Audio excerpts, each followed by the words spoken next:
Hello friends, हमारी रंग बिरंगी दुनिया में आपका स्वागत है।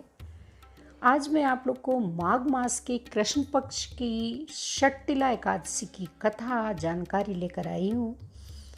तो सुनिएगा, ये व्रत क्यों करते हैं, इस व्रत को करने से क्या लाभ है और इसकी कथा क्या है। इस साल षटतिला एकादशी 18 जनवरी को पड़ रही है। हिंदू धर्म में एकादशी तिथि को बहुत ही महत्वपूर्ण माना जाता है। इस माह के कृष्ण पक्ष में आने वाली एकादशी को षटतिला एकादशी ही कहते। इस दिन भगवान विष्णु की कथा सुनने का विधान भी बताया गया है। इस एकादशी का व्रत करने से मानसिक और शारीरिक इस तरह के पाप से मुक्ति मिलती है। इसके अलावा जो कोई भी इंसान षटतिला एकादशी का व्रत रखता है, उनके घर में सुख शांति का वास होता है और ऐसे इंसान को भौतिक सुखों की प्राप्ति भी होती है। इस साल षटतिला एकादशी 17 जनवरी 2023 को शाम 6:05 से हो। यह तिथि 18 जनवरी 2023 को शाम 4:03 बजे तक होगी। इसलिए व्रत 18 जनवरी को ही रखा जाएगा। इसका पारण 19 जनवरी सुबह 7:15 पर होगा। षटतिला एकादशी के दिन दान करना शुभ माना जाता है। दान करने से भगवान विष्णु की कृपा प्राप्त होती है। भगवान विष्णु को पीला रंग बहुत पसंद है, इसलिए इस दिन भगवान विष्णु को पीले रंग का फूल चढ़ाना चाहिए। उन्हें पीले रंग के ही वस्त्र अर्पित करने चाहिए और पीली मिठाई का भोग लगाना चाहिए। पूजा के बाद इन चीज़ों को किसी ब्राह्मण या किसी ज़रूरतमंद को दान में दे देना चाहिए। षटतिला एकादशी के दिन सुबह स्नान आदि करके भगवान विष्णु की पूजा करें और उन्हें पुष्प धूप अर्पित करके संकल्प लें कि हे प्रभु, हमें सुख दें, शांति दें।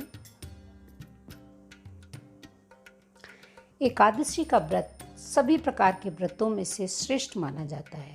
एकादशी के व्रतों में षटतिला एकादशी के व्रत को श्रेष्ठतम व्रतों से भी श्रेष्ठ माना गया है।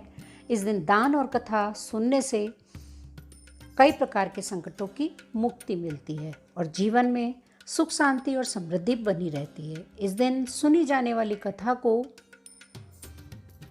षटतिला एकादशी व्रत कथा कहा जाता है। इस कथा को सुनने से कई लाभ मिलते हैं। इस कथा में भगवान विष्णु नारद जी से कहते हैं। ऋषि पुलस्त्य ने यह कथा दालभ्य ऋषि को सुनाई थी। ऋषि पुलस्त्य के अनुसार एक समय नारद जी ने भगवान विष्णु से लोक कल्याण के लिए प्रश्न किया, जिसके बाद भगवान विष्णु ने षटतिला एकादशी के महत्व के बारे में नारद जी को बताया। भगवान विष्णु ने बताया कि प्राचीन काल में मृत्युलोक में एक ब्राह्मणी रहती थी। वह सदैव व्रत करती। एक बार उसने 1 माह एक व्रत किया, जिसके कारण उसकी काया अत्यंत क्षीण व दुर्बल हो गई। बुद्धिमान होने के बावजूद उसने सभी देवताओं या ब्राह्मणों के लिए अन्न या धन का दान नहीं किया। इससे मैंने सोचा कि ब्राह्मणी ने व्रत आदि से अपना शरीर शुद्ध कर लिया है, अब इसे विष्णु लोक तो मिल ही जाएगा, परंतु कभी उसने अन्न का दान नहीं किया। इससे उसकी तृप्ति होना कठिन है। आगे की कथा को जारी रखते हुए भगवान विष्णु नारद जी से कहते हैं कि ऐसा सोचकर मैं भिखारी के वेश में मृत्युलोक में एक ब्राह्मणी के पास गया और उससे भिक्षा मांगी। उसने भगवान से प्रश्न किया कि उनका कैसे आना हुआ। भिखारी के वेश में भगवान ने बोला, मुझे कुछ दे, मुझे भिक्षा चाहिए। इस पर ब्राह्मणी ने पास में रखा एक मिट्टी का ढेला मेरे भिक्षा पात्र में डाल दिया, जिसे लेकर मैं स्वर्ग लौट आया। कुछ समय बाद ब्राह्मणी की मौत हो गई।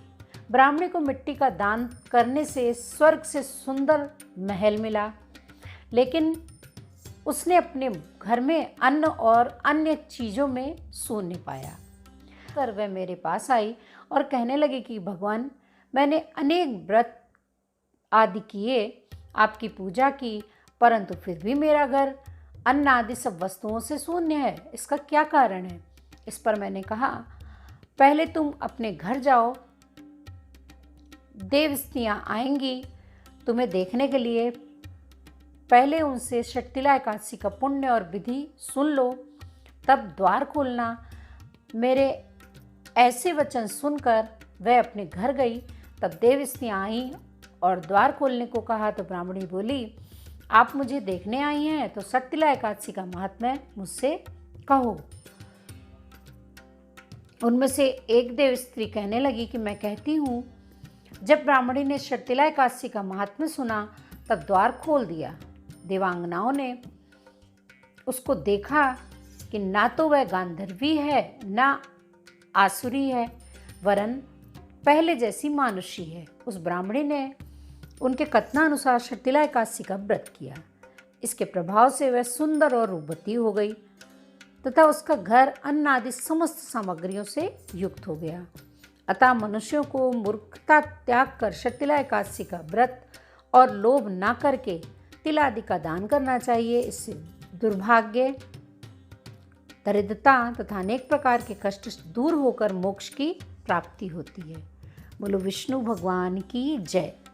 उम्मीद है आप लोग को हमारी ये वीडियो पसंद आई होगी।